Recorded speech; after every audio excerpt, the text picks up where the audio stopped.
লড়াই করো লড়াই করো লড়াই, যতদিন না বিজয়ী হও।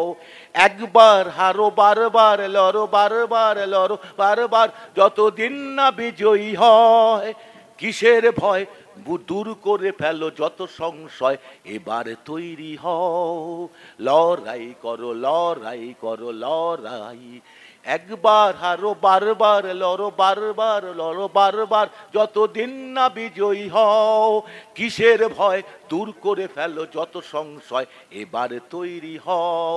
এবার তৈরি হওয়ার সময় আমি ইন্ডিয়ান সেকুলার ফ্রন্টের পক্ষ থেকে প্রতিদ্বন্দ্বিতা করছি এখানে, এবং আমার দৃঢ় বিশ্বাস যে তৃণমূল বিজেপি বিরোধী যে শক্তি আছে, যেসব দলগুলো আছে, তারা সবাই আমাকে সমর্থন করবে।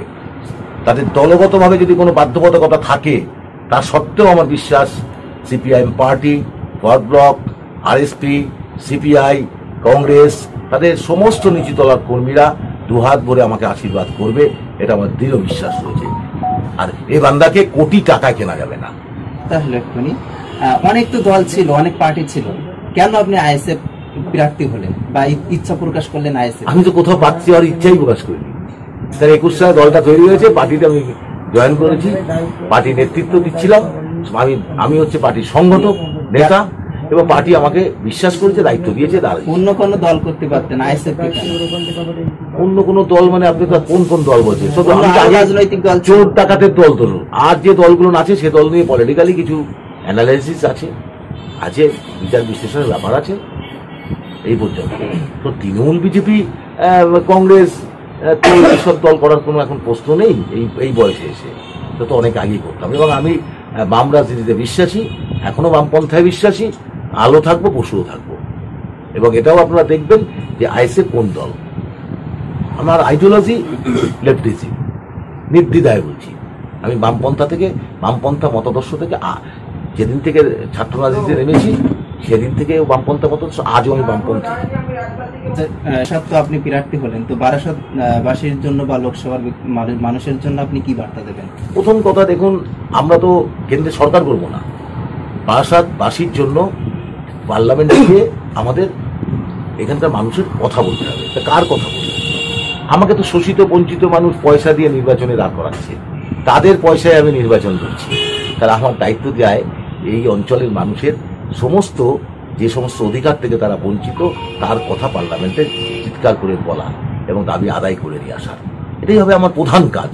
এবং তার সাথে সাথে আমি একটাই বার্তা দেব যে পার্লামেন্টে গিয়ে ওই 5 বছরের এমপি হয়ে সারা জীবন পার্লামেন্টের পেনশন খাবে, প্রথম করবো ওই পেনশন বন্ধ করতে হবে। মানে একবার পার্লামেন্টে জিতে যাওয়ার পর ধরুন এই যে মুনমুন সেন, সন্ধ্যা রায়, এই যেসব যারা সিনেমায় আর চলে না, তারা এমপি হয়েছে, তাদের জনগণের কোনো কাজও করে না, তারা বসে বসে পেনশন পাচ্ছে। কেন? কার টাকায়? আমার আপনার টাকায়। এই পেনশন বন্ধ করতে হবে। পার্লামেন্টে আমি রাজনীতিতে এসেছি দেশ সেবা করতে, তাহলে দেশ সেবা করতে এসেছি, সেখানে আমি মাইনে নেবো কেন? নির্লজ্জের মতো মাইনে নেয় কেন? একটা খরচা আছে, সেই খরচাটা দিতে পারে। আমি এর বিরুদ্ধে সোচ্চার হব। পার্লামেন্টের পার্লামেন্টারিয়ারদের পেনশন বন্ধ করতে হবে, সোচ্চার হব। এখানকার বিদ্যাধরী খাল, একটা বিশাল সমস্যা দীর্ঘদিনে, সেই বিদ্যাধরী খাল সংস্কারের নিয়ে একবারও ভাবলো না। এখানকার কাকুলি ঘোষ জুসিয়ারকে আমরা কখনো দেখিনি বারাসাত মানুষের কথা পার্লামেন্টে জোর করে তুলেছেন, বরঞ্চ এরা সব পার্লামেন্টে গিয়ে এক একটা কর্পোরেটের এমপি হয়ে যায়। আজকে এই ধারাটাকে আগে চেঞ্জ করতে হবে, যে আমি জনগণের এমপি থাকবো পার্লামেন্টে, না Ambani, Adani, Tata, Birla, Goenka, X and Y জেডের এমপি হয়ে যাব, যেটা মহুয়া মিত্রের কেসেই আপনারা ধরা পড়েছেন। সবাই এটা আমি ছোট থেকে যেদিন থেকে রাজনীতিতে প্রবেশ করি সেদিন থেকে জানি, ভোট দিয়ে মানুষ জেতায় এমপি, আর দিল্লিতে গিয়ে হয়ে যায় আদানির এমপি, আম্বানির এমপি। এটা হবে না তাপস ব্যানার্জি। আর এই বান্দাকে কোটি টাকায় কেনা যাবে না।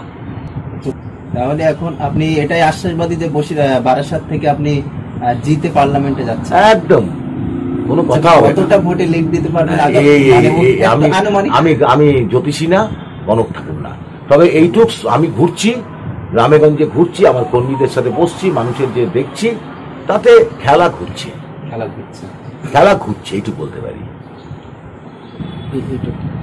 বারাসাত জনগণের কাছ থেকে আপনি কতটা সাড়া পাচ্ছেন? বিপুল সাড়া পাচ্ছি। তার কারণ হচ্ছে এটা ঘটনা, বারাসাত লোকসভা কেন্দ্রটা শিক্ষিত মানুষের বাস, সংস্কৃতি মনস্ক মানুষ এবং প্রচণ্ড কনসাস পিপল। আজকে এটা পরিষ্কার হয়ে গেছে, বিশেষ করে মানে সাম্রাজ্যবাদী পুঁজি এবং দেশীয় পুঁজি যে গাঠবন্ধনে যে পরিমাণ বিজেপি, আমাদের কেন্দ্রে যে সরকার আছে এবং রাজ্যে যে সরকার আছে, তারা যেভাবে কর্পোরেট পুঁজির দাসত্ব করেছে, এটা ইলেকট্রাল বন্ডের সুপ্রিম কোর্টের অর্ডারের ভিত্তিতে যে তালিকা প্রকাশ হয়েছে তার দ্বারা প্রমাণিত হয়ে গেছে যে কেন্দ্রে শাসন করছে একটা ডাকাত আর রাজ্যে শাসন করছে একটা চোর। এই চোর ডাকাতদের মাথা একটাই, সেটা হচ্ছে আরএসএস। রাজ্যের মমতা ব্যানার্জির সরকারের মাথাও আরএসএস, মোহন ভগত। কেন্দ্রের যে সরকার, সে সরকারের মাথাও কিন্তু আরএসএস। স্বাভাবিকভাবেই এই দুই শক্তির বিরুদ্ধে মানুষ তৈরি হয়ে আছে শুধুমাত্র ভোট দেওয়ার জন্য। এই ভোটটা অবশ্যই অবশ্যই একমাত্র বিকল্প শক্তি হিসাবে তৃণমূলের 3 বারের এমপি এই বারাসাতে কাকলি ঘোষ দস্তিদার, নিশ্চয়ই উনি একজন হেভির নেত্রী, বারবার 3 বার এমপি হলেন। তো তানারকে হারিয়ে কি আপনি পার্লামেন্টে যেতে পারবেন? দেখুন, আমি প্রথম কথা যে হেভিওয়েটের মানে বুঝি না। তার কারণ হচ্ছে হেভিওয়েট কাকে বলে। পার্লামেন্টে প্রথম কথা আপনি জানবেন, আজ অব্দি সংখ্যাগরিষ্ঠ সরকার কোনোদিন গঠিত হয়নি কোথাও দেশে। এই যুক্তরাষ্ট্রীয় কাঠামো বা যে গণতান্ত্রিক সিস্টেম, আমাদের সাংবিধানিক যে সিস্টেম, তাতে দেখবেন ক্ষমতা দখল করে সংখ্যালঘুরা। কিরকমভাবে সংখ্যালঘুরা ক্ষমতা দখল করে? ধরুন 80% ভোট পোল হলো, কিন্তু যে সরকার গঠন করছে তার পার্সেন্টেজ অফ ভোট দেখবেন 35%, 40% ভোটে কিন্তু সরকার গঠন করছে। স্বাভাবিক কারণেই আর 60% ভোট যারা সরকার গঠন করলো তার পক্ষে এটাকে ঠিক করে দিল, এটাকে ঠিক করে দিল। তার মানে হেভি ওয়েট বলতে কিছু যায় না। হেভি ওয়েট এটা হতে পারে কে নারী ধর্ষণকারীকে বলতে পারে খদ্দেরের সাথে সম্পর্ক, পার্কস্ট্রিট কাণ্ডে আপনারা দেখেছেন। কে নারদা থেকে কিভাবে টাকা তুলছেন, নারদা থেকে টাকা নিচ্ছে, যেটা মানুষ দেখেছেন, বলতে পারেন। এবং কে হেভিওয়েট যে কত বড় সন্ত্রাস করে পঞ্চায়েতের নির্বাচনের অধিকার কেড়ে নেওয়া যায় গণতান্ত্রিক মানুষের, এবং গণনা কেন্দ্রে কিভাবে সন্ত্রাস চালিয়ে সমস্ত বারাসাত লোকসভার সমস্ত যেসব অঞ্চলগুলো ছিল কেড়ে নিয়েছে। এই শক্তি, অর্থাৎ একটা হচ্ছে খাদ্য চুরি, মানব পাচার, রেশন চুরি, মিড ডে মিলের চাল চুরি, শিক্ষা চুরি, মাটি চুরি, একদম সমস্ত চুরি করার একদম মাসেল পাওয়ার যার, তাকে কি আপনারা হেভিওয়েট বলছেন? না, সেই হেভিওয়েট যারা নিচু তলায় সারা জীবন মানুষের জন্য আত্মত্যাগ করে নির্বাচনে প্রতিদ্বন্দ্বিতা করছে, যাদের সততা নিষ্ঠাই হচ্ছে আসল জনগণী শক্তি, যাদের পয়সা নেই অথচ মানুষ দুহাত ভরে পয়সা দিয়ে নির্বাচনী কার্যক্রম পরিচালনা করছে, তারাই হেভিওয়েট না চুরি দুর্নীতিগ্রস্ত মানুষরাই হেভিওয়েট? এটা আপনাদের কাছে প্রশ্ন রাখছি। কাজেই হেভিওয়েট বলে কোনো কথা নেই। মানুষ ডিটারমাইন হয়ে গেছে। পদ্ম ফুলের মধ্যে দিয়ে যে দুটো ফুল উঠেছে, অর্থাৎ একটাই ফুল, দলটা দুটো, এই দুই শক্তিকে একইভাবে মানুষ পরাস্ত করবে যদি নির্বিঘ্নে ভোট দিতে দেয় নির্বাচন কমিশন। আইএসএফ নেতা নেত্রীদেরকে কেস দেওয়া হচ্ছে। গত 2 দিন আগে সন্দেশকারীদের 14 জনের নামে কেস। আপনি শুনুন, আমি দাঁড়ানোর ঘোষণার পর থেকে আমাদের বিধানসভায় 107 কাটা শুরু হয়ে গেছে। আমাদের কর্মীদের একদম গড়ে কেস খামারি দেবে। আমাদের লয়ার টিম রেডি আছে। আমরা জানি এটা ওরা করবে। এটা শাসক দলের একটা কনস্পিরেসি, বিধানসভা থেকে পঞ্চায়েত এবং লোকসভা। একটা জিনিস হয়েছে জানেন তো, এই শাসক দল একটা বোকা হয়ে গেছে। বড্ড বোকা ওরা। আইএসএফ কে দাঁড় করিয়ে দিলে ওরা এই কেস খামারি দিয়ে যত বেশি কেস দিচ্ছে, যত বেশি ঘরচারা করছে, তত আইএসএফ বাড়ছে। সব তো কালো চুল, ইয়ং জেনারেশন হচ্ছে আইএসএফ। আইএসএফ পার্টিতে তো ইয়ং জেনারেশন। আমাদের চেয়ারম্যান ইয়ং একদম। আমরা 2-1 যারা একটু সিনিয়র পলিটিশিয়ানরা রয়েছে ওখানে পার্টিতে।